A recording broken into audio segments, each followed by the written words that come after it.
დღეს ხალხი გამოდის ქუჩაში და ყვირის იმას, რომ ჩვენ გვინდა ევროპაში, ჩვენ გვინდა ამერიკაში.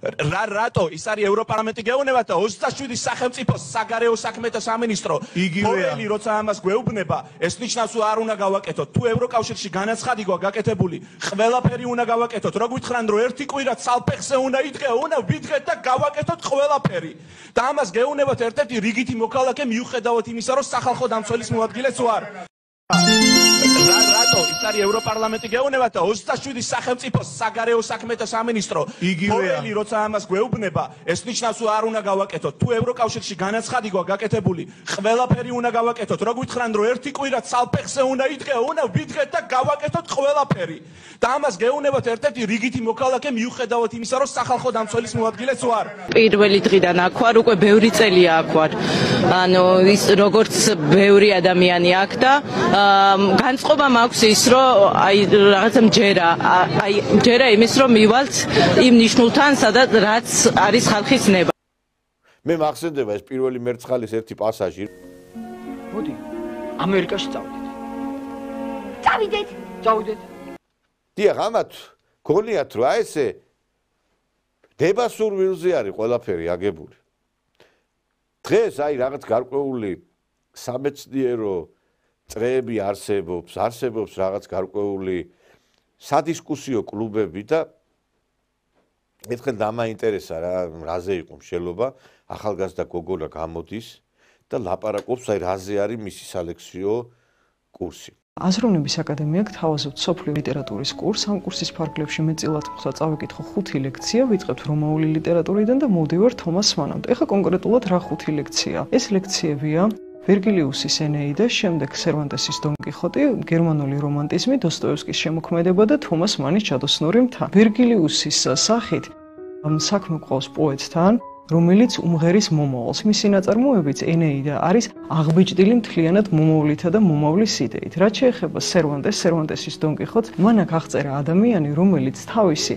აწყორიალობისგან გაუცხოებულია და გარემოცულია ამის ნაცვლად მთლიანად წარსულის იდეალებით. ეხლა ახალ დროში რო გადმოვიდეთ დოსტოევსკისთან და თომას მანთან, აი თომას მანის ჯადოსნურ მთას დროის შესახებ რომანადაც კი მოიხსენიებენ და დოსტოევსკიც და თომას მანიც ეს მათი არსებითი მახასიათებელია, გვაძლევენ ჩვენ იდეის რომანებს. ეს რას ნიშნავს?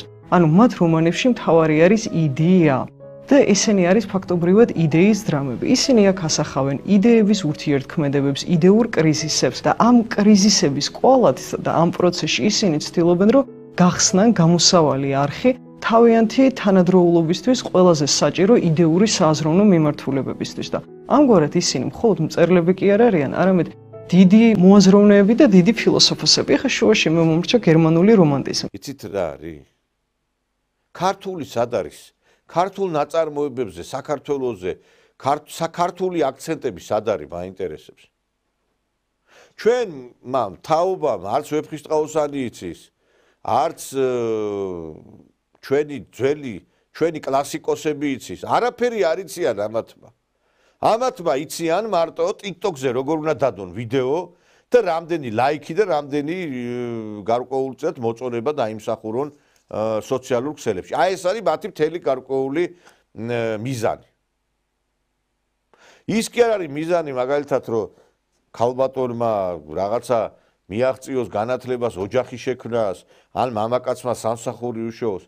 აი მე მეწოდება ის ახალგაზრდა წვილი ცოლქმარი რომელიც წავიდა უცხოეთში შრომობს, წვალობს რაღაცა აქით ფულს აგზავნის, უნდა რომ შვილები აღზარდოს და შემდგომ ეს შვილებს დის ბებია ბაბუა და იზრდებიან ესენი იმ საზოგადოებაში, რომლებიც არ არიან იმ იდეალების, იმ ოჯახური ტრადიციების გაგრძელებლები, რომლებშიც თვითონ ეს თაობა გაიზარდა, რომელსაც ეს შვილები ყავთ. და ჩვენ ასე ქართულ სახელმწიფოს ვერ ავაშენებთ. მე მაინტერესებს მინდა მივმართო მამან და მამათ. აი თქვენ თუ თქვენი შვილები არ იქნებიან ქართველები, არ იქნებიან ეროვნულად მოაზროვნეები, რა თქინათ ეგეთი ქონება, რა თქინათ ეგეთიავლადიდება მაინტერესებთ. აი ხლა კეთილი შურით მშურს, როგორი ახალგაზრდობა იზრდება, მაგალითად იმ ქვეყნებში, სადაც არის ტრადიციები შენარჩუნებული, სადაც არის შენარჩუნებული რელიგია. ჩვენ თითქოს ვიძახით, რომ აი ჩვენ ვართ თვიშობლის წინხვედრი ქვეყანა, რომ ჩვენ ვართ ჩვენი ეკლესიის და ჩვენი პატრიარქის ერთგულები. მე ხშირად დავდივარ ამა თუ იმ ტაძარში და სამწუხაროა, რომ აი ახალგაზრდების ძალიან დიდი სამწუხარო სიმცირე არის ამ ტაძრებში. მე ვერ ვხედავ ამ ახალგაზრდებს და მე მახსოვს, რომ აი ეროვნული მოძრაობის გარიჟრაჟი რო იყო 89-90-იანები, სავსე იყო ტაძრები ახალგაზრდებით. დღეს ახალგაზრდები სხვა საფიქრალით არიან დაკავებულები, რომ როგორმე გაერთონ, როგორმე დრო გაატარონ. მე ყველაზე არ ვიძახი, მაგრამ დიდ უმრავლესობაზე ვლაპარაკობ და ეს ყველაფერი შექმნა აი ამ მახინჯმა განათლების სისტემა. მე ველოდები, აი ყოველდღიურად ველოდები, როდის დაიწყება ამაზე საუბარი. იმ დღეს გამოვიდა კაცო კულტურის მინისტრი. რაღაცა მოხსენებით პარლამენტში. და ესე იგი აი რაღაცა 5 წინადადებაში 1-20 ჯერ იხმარა უცხოური სიტყვა. ეს ეხლა საქართველოს კულტურის მინისტრი არის?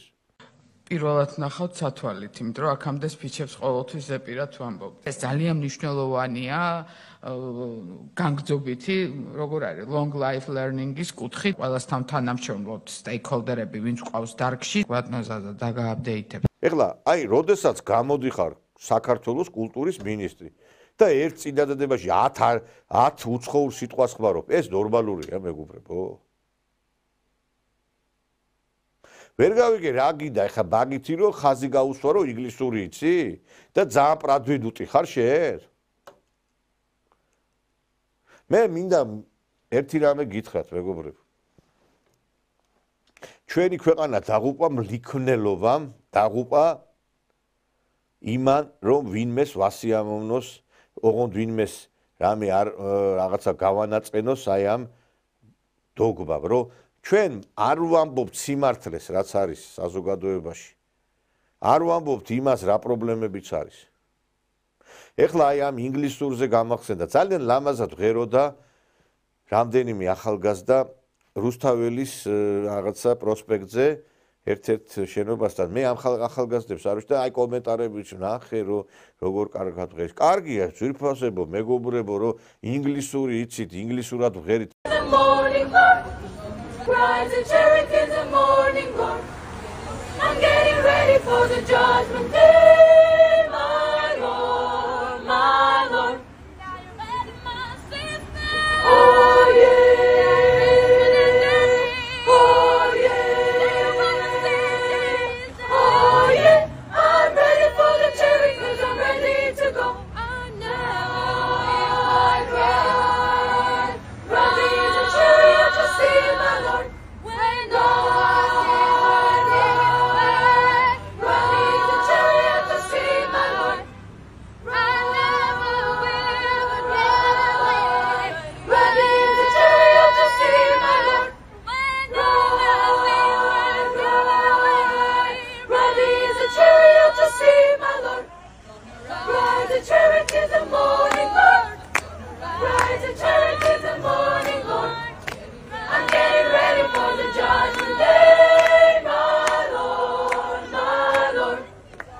ქართული რატო დაივიწყეთ?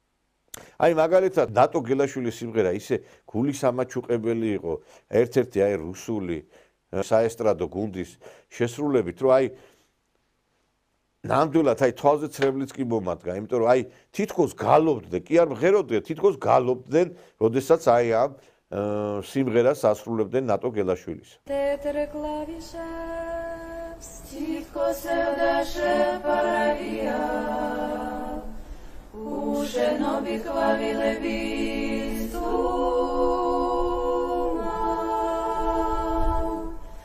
Molodinma kavela perišća čuma, izmis kolad hvalile bistuntkva.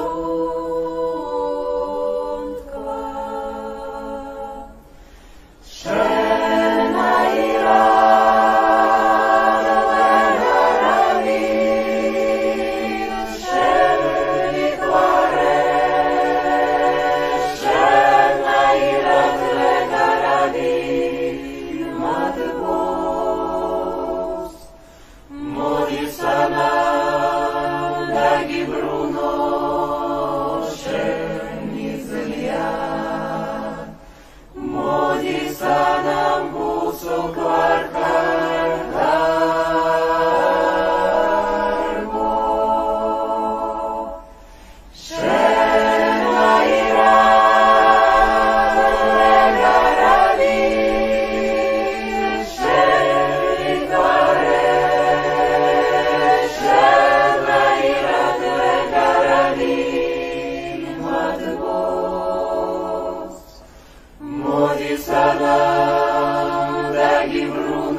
გაინტერესებს რუსებმა რატო უნასცენ პატივი უფრო მეტად ქართულ სიმღერას? რატო უნასცეს პატივი გადამთიელმა შენს კულტურას, შენს ხელოვნებას? ინახა საფრანგეთში ხიტად იქცა ერთ-ერთი მომღერლის მიერ შესრულებული, გარემიქსებული, რაღაც აჭარული მოტივებზე სიმღერა და მთელი საფრანგეთი ამას ღერის. და ჩვენთან ახალგაზრდობას ეცოდვილება რაღაცნაირად ეხამუშება ქართულად სიმღერა. დღეს სადმე თუ შეხვალ კლუბში იქნება, სადმე იქნება, გასართობი ცენტრი იქნება, ყველგან ინგლისურ ენაზეა სიმღერა. აი ხა ერთ რამეს დავაკვირდი, ქობულეთში რო ჩამოდიან. აი მაგალითად სომხები ქირაობენ ძირითადად ძალიან ბევრ რესტორნებს და კლუბებს. სომხური სიმღერის გარდა არაფერი არ გამოდის იქიდან. და ჩვენ ვერ გავიგე, მაინტერესებს ჩვენ ვიზე ნაკლები ენა გვაქვს. ქართული ენაზე ლამაზი, ქართული ენაზე, რა ვიცი, ტკბილი რამე არსებობს ამ ქვეყანაზე? და იმიტომაც გაიზარდა ეს თაობა ესეთი. არც ენა, არც კულტურა, არც სიმღერა, არაფერი ქართული არ არის აქ. კულტურის მინისტრი გამოდის და ინგლისურად მეტყველებს. განათლების მინისტრი 10 ყავდა და ვერ გაიგებ რა უნდოდა და დაანგრიეს განათლების სისტემა. სკოლის მასწავლებელი გამოდის და პირდაპირ იგინება. რამდენიმე ჩემი პროცესი გაიმართება ამ სასამართლოში. მე მაქვს ასეთი განწყობა. ოლე, ოლა, კოცების დედის ნა. მაინტერესებს აი ესეთი რა, აი ამ პირობებში როგორ უნდა შეიქმნას ის თაობა, რომელიც საქართველოს გადაარჩენს. აი ხშირად რო საზღვარგარეთ, განსაკუთრებით რუსეთში რომ მივდივარ, ამა თუ იმ რეგიონში აღმოვაჩენს იმ საქართველოს, რომელიც მე მინდა რომ იყოს. და აი რო ვეძებ იმ საქართველოს, აი იქ აღმოვაჩენ. აი არასდროს არ დამავიწყდება, აი ტკბილი მოგონებასავით არის ჩემთვის ვლადიკავკაზში, როდესაც გახდით და იქ აი ამ ქართული სკოლაში ვიყავით და როგორ აი მეტყველებდნენ, როგორ აი სიყვარულით, როგორი სითფოთი ამბობდნენ ლექსებს ჩვენი პატარები. გამარჯობათ. როგორ ახართ, რა ლამაზები ხართ, როგორი ლამაზები, როგორი კარგები, როგორ ნახეთ, შეხედეთ. მე რომელი კლასიდან ახართ? მე 3 და მე 4 აქ. მესამე მეოთხე. წავიდნენ და იმიტომ. ძალიან ლამაზები ხართ, როგორ ლამაზად გაცვიათ ყველაფერი. ჩვენ ვართ საქართველოსდან, ქართული ტელევიზიიდან, ტელეკომპანია სეზონიდან და მინდა რომ თელმა საქართველოს გნახოთ თქვენ რომ როგორი ლამაზები ხართ და როგორი კარგები. მითხარით თქვენ შესახებს რა, როგორ ახართ, კარგად როგორ სწავლობთ. ძალიან მთხოვეს ბატონო ნიკოლოს ლექსი უნდათ რომ თქვან. კი, კაცო, აბა მაგისთვისა ვარ ლექსებსაც ვათქმევინებ და ყველაფერსაც რა. აი რა ლამაზი გოგო არის. შენი სახელი და გვარი მითხარი? დიანა ჩქარეული. დიანა ჩქანახეთ რა ლამაზი გოგოა, როგორი კარგი ბავშვი არის. დიანა რომელ კლასში ხარ შვილო? მეოთხეში. ნახეთ რა კაი რა ლამაზი ბავშვი არის. და რაღაცა გვინდა გითხრა ხო ლექსი შენ? არწივი ვნახე დაჭრილი. ყვავო ყორნებს ეომებოდა. ეცადა ბეჭავს სადგომა, მაგრამ ვეღარ ადგებოდა. თალხარს მიწაზე მიითრევს. გულის პირს სისხლის ხებოდა. ვა, დედა თქვენ კორნებო, სოდროს ჩამაგდეთ ხელადა, თორო ნახავდი თქვენ ბუბუს, გაშლოს გაფანტულს ველადა. ნოჩა, ხოჩა, ტაში დაუკრათ მეგობრე. ტაში დაუკრათ. ხოჩა, კიდე რა მიდოდნა ხარი? კიდე ერთი. მიდი, მითხარი აბა? მე ისეც ქართულს რა უთხრა? რა უთხრა ისეც ამხანაგს, ვინც ვერ ახერხებს ქართულად, წერას, კითხვას და ლაპარაკს. გაიხარე, რა კარგი ბავშვი. აი, ნახეთ რა მაგარი ბავშვები არის. რიგში დგას, აი ბავშვებს უნდა თქვენი სახელი და მარია კამბოლო. მარია კამბოლო, ხო. აი გითხრა. საქართველოსდან ხარ? საიდან ხარ? გორიდან? ხარი აბა ლექსი აბა რას გეტყვი? შენი ჩახუტება ყველაზე ტკბილი არ მიყვარს როცა ვერ გხედავ დედა შენი გულისკენაც თითქოს ადვილია მინდა მომეფერო დედა დღე და ღამ ფუსფუსებ დღე და ღამ ხარს მიჭე როგორ არიღრები ნეტა შენი გულისკენაც თითქოს ადვილია მინდა მომეფერო დედა ძალიან მაგარი ბავშვებია აი დიდი მადლობა მე მინდა უთხრა ყველას თითეულ პედაგოგს, ქალბატონ მანანას, თქვენი დამსახურება. პედაგოგით რა მინდათ, რომ თქვენ მოგწადით თქვენ. თქვენი სახელი და მარი? ნაირა ბაზალი. ნაირა ბაზალი, აი თქვენი დამსახურება. ქალბატონი ნაირა არის 3 კლასის დამრიგებელი და აი გითხარით, ესეთი კაი ბავშვები, როგორ ჩამოაყალიბეთ, აი გიждდები, როგორი კარგად იციან ეს ლექსები, როგორ რაღაცა მეტყველებაც როგორ აქვს, გითხარით, აი. ჩვენი მუშაობით ჩამოვაყალიბეთ. დიახ. რამდენი ბავშვი ყავთ ისე? 10 ბავშვი მყავს. ეს ეხა ქართული ენის ის არის? არა, კლასში არის 10 ბავშვი. და ეხა ეს არის ქართულ ენას ასწავლეთ, ხო? დიახ, ქართულ ენას ასწავლეთ, ქართულ ენას და ლიტერატურას. აჰა. გასაგებია და აი რო გითხრათ სწავლის პროცესის შესახებ, რამდენი საათი, როგორ მეც ეხა პედაგოგის შვილი ვარ, სხვათა შორის და ჩემთვის ახლო არის ეს სკოლა და საათი 3 საათი გვაქვს, ერთი ლიტერატურა და 2 ენა გვაქვს, ქართული ენის გრამატიკა.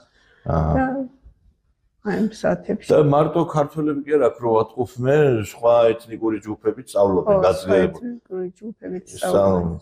ციცით ეს ბავშვები თვითონ აქ ცხოვრობენ თუ აქ ცხოვრობენ და თუ ჩამოსულებიც არიან. ჩამოსულებიც არიან, მაგრამ აქ მაცხოვრებებიც არიან. აქ რამდენი პედაგოგი ბრძანდებით ისე სკოლაში?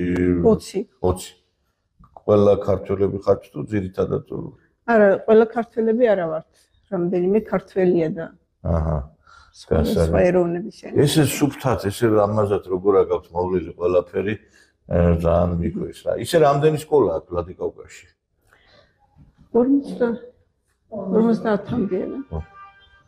მე მინდა მადლობა გითხრათ ქალბატონო, აი ესეთი ლამაზი ბავშვების აღზრდისათვის და მე მინდა мадლობა გითხრათ ბავშვებო, ესე я хочу поблагодарить вас, наверное, вы все знаете грузинский. Поблагодарить вас, что вы красивые, вот хорошие. Обнимаю, целую вас и я хочу, чтобы вы такие остались. И хочу, чтобы передать привет из Грузии, и вас любят из Грузии и обожают. და ეხა შედი თქვენ თბილისში ან სადღაც ბათუმში თუ ქუთაისში რომელიმე სკოლაში და მასწავლებელი გამოიყვანს ბავშვს და ქართულად კი არ წააკითხებს ლექს, ინგლისურად, ფრანგულად. და მე ეტყვის, უი, გაკარგი გოგო ხარ, ეს ქართული ენა ვერ გავიგე, წამოსარტყმელია, მაინტერესებს. ან კიდე ამ ბავშვებს რო უშვებთ ამ უცხოეთში სასწავლებლად მაინტერესებს იცით ზუსტი და საბუნებისმეტყველო საგნებთან მიმართებით რო წავიდეს ბავშვები და სასწავლებლად გასაგებია, მაგრამ სხვა სპეციალიზაციების განხრით რომ მიდიან იქ რამე ჩვენ ქვეყანას რამე შემატეს, რა რითი დაბრუნდნენ აქ ამ საქართველოში. აი იმის მაგივრად დისკუსია იყოს ქვეყანაში აი ამ პრობლემებზე გადართავ ცეკვავენ ვარსკვლავები, მღერიან ვარსკვლავები, ხუმრობენ ვარსკვლავები, რაღაცა ტინგიცი აქით იქით და თან არაფერი რო ახალი არ იქნება, ძველ მოტივებზეა ყველაფერი გარემიქსებული, რამე სადმე ბოლოს თქვენ გინახიათ, რომელიმე ქართული სიმღერა, რომელიც შეიქმნა ამ პერიოდში კარგი, რომელიმე ქართული ცეკვა, რომელიმე ქართული ფილმი შექმნა, ყველაფერი არის ძველი. იმ ძველი აი იმ საბჭოთა ეპოქაში შექმნილი. შავბნელ ეპოქაში. და აიხლა 25 თებერვალი იყო რამდენიმე დღის წინ. და ჩვენ როდესაც საუბრობდით იმის შესახებ, რომ აი ამ გასაბჭოების პირობებში საქართველოს უფრო მეტი სარგებელი მიიღო, ვიდრე აი დამოუკიდებელი რო გახდაო, ეს ბავლიან ბევრს მოხდა ცუდად ყურში. ჩვენი ტელეკომპანიის გარდა ალბათ არც ერთი ტელეკომპანია არ დაუთმობს ეთერში იმ ფილმს, რა ფილმისაც ჩვენ ადრეც დაგვითმია და ეხლაც დაუთმობთ დროს. იმიტომ რომ დღეს თითქმის ყველა ტელევიზია საქართველოში მოსახლეობას ატყუებს. ჩვენ ხო ვიძახით, რომ აი რუსეთთან ურთიერთობაში ჩვენ ვიყავით მონები, რო ცუდად ვიყავით და აი როცა გადავაგდეთ ეგუღელი, მერე კარგად ცხოვრობდით. რატო ხდებოდა მაშინ, რომ იმ დროს კარგად ცხოვრობდა, იმ დროს ფაბრიკა ქარხნები აშენდა და იმ დამოუკიდებლობის მერე ყველაფერი გაგვანადგურებინა დასავლეთმა. დასავლეთმა გითხრა ჩვენ ფლოტი რა თქიდა, ჯარი რა თქიდა, ფაბრიკა რა თქიდა, ქარხანა რა თქიდა, მე მოგმარაგებ ყველაფერს. და მაინც ესე იგი ვინც დაგეხმარა, ვინც აღაღორძინა, იმას აგინებ კაცო. როდის იყო მონას უშენებდნენ ქარხანას, მონას აძლევდნენ ფულს. როდის იყო ეს სადმე გაგონილა? შენ მონა აღარ ახარ მაშინ. და მონობას რატო ეძახით იმ პერიოდს? და მონობაში ვართ ეხლა ჩვენ.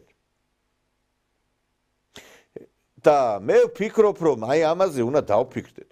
აი ხა იმ დღეს დონალდ ტრამპი გამოვიდა, ძალიან კარგია, მესიამოვნა.